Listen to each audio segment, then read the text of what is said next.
નડિયાદ ખાતે શ્રદ્ધાપૂર્વક કેથોલિક પુરોહિત દીક્ષા સમારંભ યોજાયો. ડાયોસીસ ઓફ અમદાવાદના 4 ડીકનની પુરોહિત દીક્ષા વિધિ આરસી મિશન શાળા ડભણ ખાતે ભક્તિભાવપૂર્વક યોજવામાં આવી હતી. આ પ્રસંગે બિશપ રત્ના સ્વામીએ દીક્ષા અર્પી આશીર્વાદ આપ્યા હતા.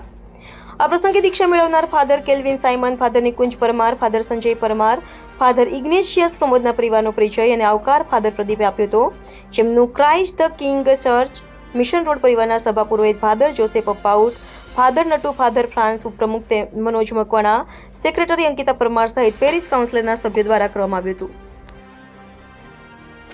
વિકર જનરલ ફાધર વોન્ટેરે સુંદર પ્રેરક ધર્મબોધ દ્વારા કર્મ, ધર્મ અને શ્રદ્ધની સમજ આપી હતી.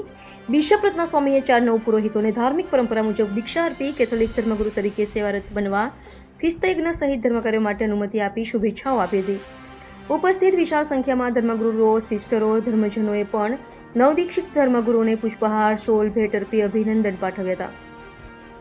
કાર્યક્રમનું આયોજન સંચાલન અમદાવાદ ડાયોસીસના માર્ગદર્શન હેઠળ Christ the King church mission પરિવાર નડિયાદ દ્વારા કરવામાં આવ્યું હતું.